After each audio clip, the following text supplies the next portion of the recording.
Assalomu alaykum hurmatli shovatliklar.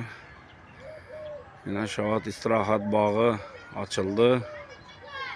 Kelaverasizlar. Tabiat uyg'onib ajoyib holatga keldi. Kimda kim Xivaga, Urganchga borib yurgan bo'lsa, o'zlarimiz yurtda ajoyib park bor, istirohat bog'i. Bolalarimiz attraksionlarda o'ynab yurgan vaqtida shunday bina tabiatdan bahra olib yurishlaringiz mumkin.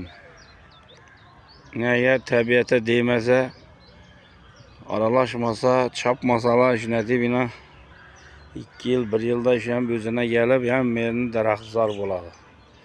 Chopilgan daraxtlar bundan ajoyib bo'lib, yana butalar chiqib, chiroyli bo'lib, yana hamma yer o'rmon bo'yatir. Bu yilda ajoyib bo'yatir, xudo xolasa. Butalar ayollar ham ko'rsataman hozir. Gelip dam olib ketinglar inshaalloh. Uyda yotavermang, televizor ko'rib. Bedami Wi-Fi bor, interneti, hamma sharoit bor. O'zini tenidan o'sib chiqqan butalar. Ajoyib bo'lib, bergi daraxtlarning izidan yetishib boshlayaptilar. Hamma yerida bor shunday. Chopilganlar undan ham ajoyib bo'lib chiqib ketdi.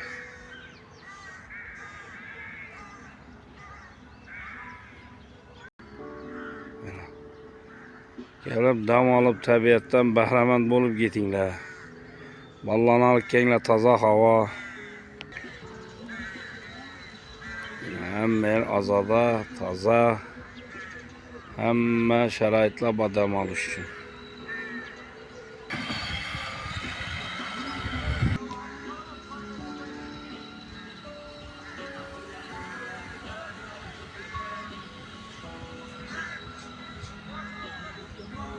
Hammangizni istirohat bog'i kutadi. Kelaverasizlar.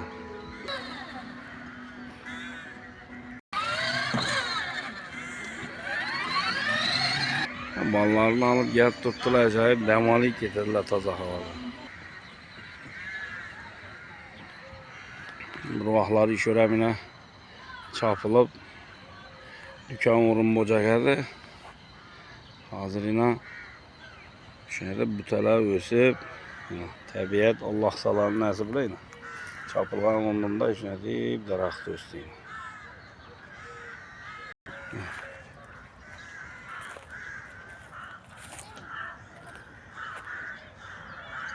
Butazorlar.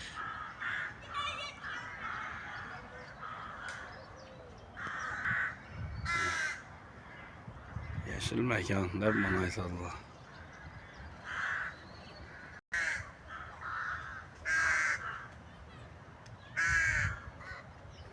Yana 2-3 yilda shularni osmonga chiqib ketdi. Qarg'alar ham endi jonivorlar ko'chatir, bular dori zapilsa ko'chib ketadilar.